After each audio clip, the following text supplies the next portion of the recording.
وعن أبي ذر جندب بن جنادة وأبي عبد الرحمن معاذ بن جبل رضي الله عنهما عن رسول الله صلى الله عليه وسلم قال: اتق الله حيثما كنت وأتبع السيئة الحسنة تمحها وخالق الناس بخلق حسن. رواه الترمذي وقال حديث حسن، وفي بعض النسخ حسن صحيح.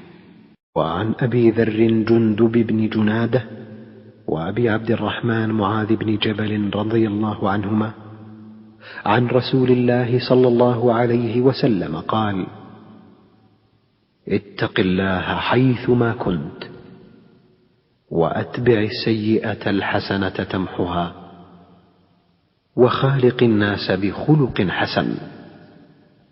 رواه الترمذي وقال حديث حسن، وفي بعض النسخ حسن صحيح. وعن أبي ذر جندب بن جنادة وأبي عبد الرحمن معاذ بن جبل رضي الله عنهما عن رسول الله صلى الله عليه وسلم قال: اتق الله حيثما كنت وأتبع السيئة الحسنة تمحها وخالق الناس بخلق حسن. رواه الترمذي وقال حديث حسن، وفي بعض النسخ حسن صحيح. عن أبي ذر جندب بن جنادة وأبي عبد الرحمن معاذ بن جبل رضي الله عنهما عن رسول الله صلى الله عليه وسلم قال: اتق الله حيثما كنت وأتبع السيئة الحسنة تمحوها وخالق الناس بخلق حسن. رواه الترمذي وقال حديث حسن، وفي بعض النسخ حسن صحيح. Dari Abu Dzar Jundub bin Junadah dan Abu Abdurrahman Mu'adz bin Jabal radhiyallahu anhuma dari Rasulullah sallallahu alaihi wasallam, beliau bersabda, bertakwalah kepada Allah dimanapun engkau berada, iringilah perbuatan buruk dengan perbuatan baik, maka kebaikan akan menghapuskan keburukan itu, dan pergaulilah manusia dengan akhlak yang baik. Hadis riwayat Tirmizi. Ia mengatakan hadisnya itu hasan. Dalam sebagian naskah disebutkan bahwa hadis ini hasan sahih. Assalamualaikum warahmatullahi wabarakatuh. Alhamdulillah kita sudah sampai ke hadis ke-18. Pada hadis ini teman-teman akan mendapatkan 3 poin. Yang pertama, ittaqillaha haitsuma kunta, yaitu bertakwalah kepada Allah dimanapun engkau berada. Takwa itu menjaga diri, berlindung, menghindari, menjauhi. Takwa juga bermakna takut kepada Allah berdasarkan kesadaran dengan mengerjakan segala perintah dan tidak melanggar larangannya. Di dalam Al-Quran ada 259 kali kata takwa disebutkan. Dan ciri-ciri orang yang bertakwa salah satunya adalah mengambil pelajaran dari Al-Quran. Sebagaimana disebutkan di surat Al-Baqarah ayat kedua, bahwa Al-Quran adalah kitab yang tidak ada keraguan kepadanya. Dan Al-Quran merupakan petunjuk bagi mereka yang bertakwa. Dan ketika sahabat ditanya apakah itu takwa, salah seorang sahabat pun memberikan perumpamaan. Pernahkah engkau melewati suatu jalan dan engkau melihat jalan itu penuh duri? Bagaimana tindakanmu untuk melewatinya? Maka yang bertanya pun menjawab, menghindar, berjalan di tempat yang tidak ada duri, melangkahinya ataupun mundur. Ya, itulah takwa teman-teman. Duri itu ibarat azab dari Allah Subhanahu wa ta'ala. Kemudian jalannya adalah perjalanan hidup kita. Maka jika ingin selamat dari azab Allah, kita harus menjaga diri, kita harus berlindung. Kita harus melaksanakan semua perintah dari Allah Subhanahu wa ta'ala dan tidak melanggarnya, supaya kita terhindar dari duri.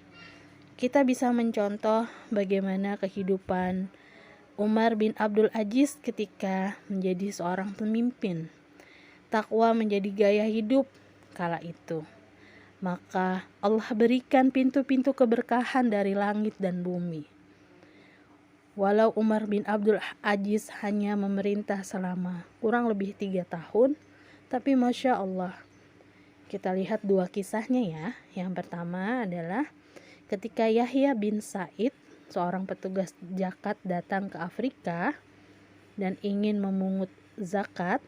Setelah selesai dan ingin dibagikan, ternyata tidak dijumpai orang-orang yang berhak untuk mendapatkan zakat tersebut. Tidak ada orang miskin.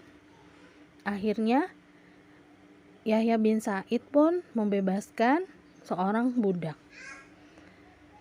Dan kesejahteraan ini tidak hanya dirasakan di Afrika saja, tapi merata juga di daerah Irak dan Basrah. Satu lagi kisahnya adalah ketika Gubernur Hamid bin Abdurrahman yang berada di Irak ingin membayarkan gaji, dan kemudian setelah membayarkan gaji masih banyak uang di Baitul Mal, dia pun menghubungi Khalifah Umar bin Abdul Aziz. Apa kata Khalifah? Bayarkan orang-orang yang berhutang. Sudah juga ya Khalifah, baik, nikahkan para lajang yang tidak punya harta dan ingin menikah. Sudah kulakukan. Oke, sekarang bayarkan orang yang punya jizyah atau kharaj. Sudah juga ya Khalifah. Kalau begitu berikan modal kepada orang-orang yang kekurangan modal. Sudah juga ya Khalifah. Subhanallah, masih bersisa harta di Baitul Mal. Semua rakyat di masa kepemimpinan Umar bin Abdul Aziz merasakan kesejahteraan yang luar biasa. Masya Allah, itulah hikmahnya ketika takwa menjadi gaya hidup. Poin yang kedua adalah wa'atbi'is sayyi'atal hasanata tamhuha. Iringilah perbuatan buruk dengan perbuatan baik, maka kebaikan akan menghapuskan keburukan itu. Masya Allah, Allah berikan kita kesempatan ya, dari sholat yang satu ke sholat yang lain, dari Ramadan yang satu ke Ramadan berikutnya, dari Jumat ke Jumat yang berikutnya, untuk selalu memperbaiki amalan-amalan kita. Jika kita melakukan dosa besar, maka Allah suruh kita untuk bertobat. Maka ketika itu ada hubungannya dengan manusia, maka kita juga harus meminta maaf dan meminta keridhoannya. Dan kita juga bisa menghapus kejelekan kita dengan melakukan amal-amal soleh yang lainnya. Semangat teman-teman untuk selalu berbuat baik.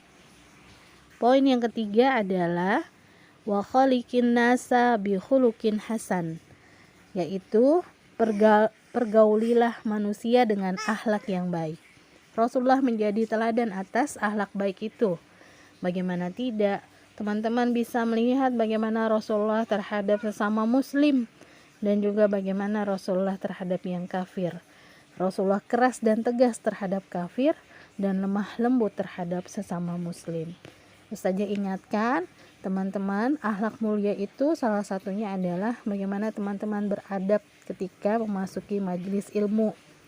Ketika teman-teman sudah di dalam majelis ilmu atau kalau sekarang kita PJJ ya, maka ketika masuk kelas langsung ucapkan salam.